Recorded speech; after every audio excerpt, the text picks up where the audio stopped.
اہل بیتی یا ایھا الناس مثل اہل بیتی کمثلۃ سفینۃ نوح من رکب علیہ النجا ومن تخلف ہلک. آپ نے فرمایا میری اہل بیت دی مثال اس طرح ہے جس طرح جناب نوح دی کشتی سے جیڑے اس سے سوار ہو گئے وہ نجات پا گئے، جیڑے پیچھے رہ گئے وہ ہلاک ہو گئے. ہوں حضور نے جس لیے فرمایا اس پیچھے زمانہ پیچھے لے جانا پہنتا ہے جناب آدم علیہ السلام اور جناب نوح علیہ السلام کے زمانے تک، جس وقت کہ حضور جتھے حدیث حضور نے جنہی مثال دیتی وہ جناب نوح علیہ السلام دی اس کشتی دی مثال ہے. وہ کشتی دی مثال اس طرح ہے، یہ واقعہ قرآن کریم دا ہے اور ہر ایک اس تو واقف ہے. ایک طرح جال کہ جناب نوح 900 سال دنیا تے رہے اور لوگوں دین دی طرف بلاند رہے، اللہ وحدہ لا شریک دی طرف بلاند رہے، لیکن بڑے چند لوگ حضور دے نال رلے اور حکم آیا اللہ تعالیٰ جناب نوح نے بد دعا فرمائی، حکم آیا کہ نوح کشتی تیار کرو. آپ نے کشتی دا تیاری شروع کر دیتی. وہ کشتی نہیں سی، بڑا بے بہا بڑا بیڑا سی. وہ تیار ہو گیا. جس وقت تیار ہو گیا تو لوگ مذاق بھی کرتے سن، ظاہر ہے تو پڑھیا کہ کشتی نے چلاونی کتنے ریت مٹی کتنے چلا لگے، لیکن جس لئے حکم جس لئے پورا ہویا اس ویلے تندوراں وچوں پانی نکلیا، زمین نے پانی ابلیا، آسمان پانی سٹیا اور زمین نے پانی اپنا باہر کر دیتا. اس تو بعد وہ کشتی پانی دے وچ اٹھ گئی. جس ویلے اٹھی حضرت نوح دا لڑکا سی کول، اس لڑکے نے آخیا کہ میں پہاڑ تے چڑھ جاواں.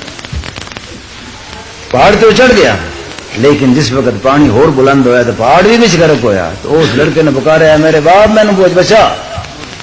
تو جناب نوح نے جس وقت ہاتھ اللہ دی بارگاہ عالی وچ کھلے کیتے، اللہ تعالیٰ فرمایا نوح ہاتھ نیچے کرو، یہ تمہاری اولاد نہیں ہے، تمہاری اولاد وہ ہے جو اس کشتی میں سوار ہو چکی جو اس کشتی میں سوار ہو چکے، وہ تمہاری اولاد. جناب نوح نے ہاتھ ہٹا کر لیا، بچہ ڈوب گیا، کشتی نکل گئی.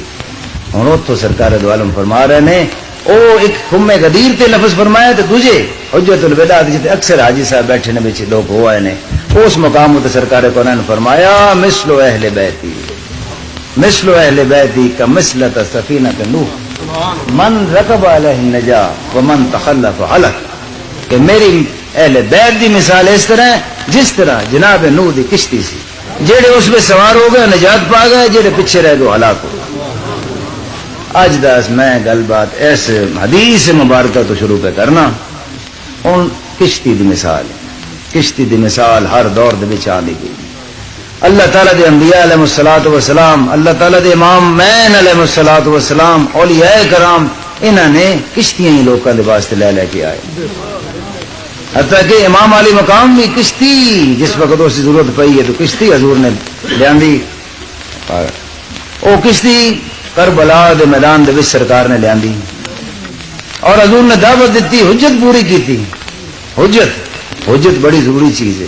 اسی بھی حجت پوری کر رہے ہیں، اے میں بھی حجت پوری کر رہے ہیں تہاڈے سامنے گل کر کے.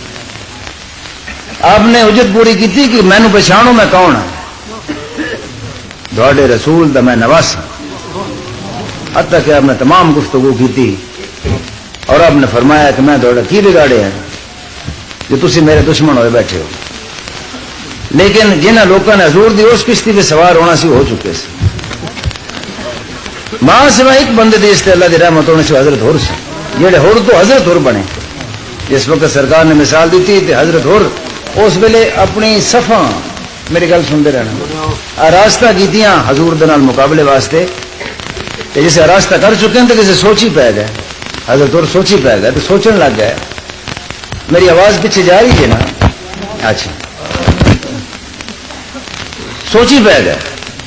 فوج دے اور جرنیل پوچھنا ہے اور کی سوچ رہے تو جناب اور اللہ تعالیٰ دی رحمت دی بارش ہو رہی سے فرمانے نے میں اس وقت دوزخ تے جنت دا فیصلہ پہ کرنا کہڑے پاسے جاؤں، فیصلہ پہ کرنا کہڑے پاسے جاواں. وہ پوچھتے ہیں اور جرنیل کہ پھر کیڑا فیصلہ کدوں کہ میں جنت دا فیصلہ کیا، میں حضور علیہ الصلوۃ والسلام دے سامنے کیڑا منہ لے کے پیش ہوا گا انہوں نے نواسے کا مقابلہ کرنا. انہیں خیر گھوڑے تو لے پابا زنجیر ہو کے حضور دی بارگاہ علی پہنچے تو پہنچ کے سر حضور دے قدمہ تے ٹیک دیتا. فرمایا حضور کیا میری بھی گنجائش ہے؟ فرمایا انت ہور میں تن آزاد کیتا اور میں سرش میں نانا پاک میں تیری سب تو پہلے گواہی دے. کون حضرت اور فرمانے یا حضرت میرے کو اس ویلے کوئی چیز نہیں جی میں تھوڑی خدمت عالیہ چ اس موقع تے پیش کرا ماں سوائے ایک جان دے. تسی اندازہ لاؤ لوکاں دی عظمت دا انہاں دی شان دا. فرماندن ایک جان ہے میرے آقا جو وہ قبول فرما لو کیا وہ قبول ہو سکتی ہے؟ امام فرماندن کیوں نہیں ہو تیرا میں سب کچھ قبول کر دوں حتیٰ کہ او اس بیڑی وچ او اس کشتی وچ او جناب دے سفینے وچ جناب اور سوار ہو سواری دے انہاں دا نتیجہ ویکھو کی کہ اج حضرت ہور نے دنیا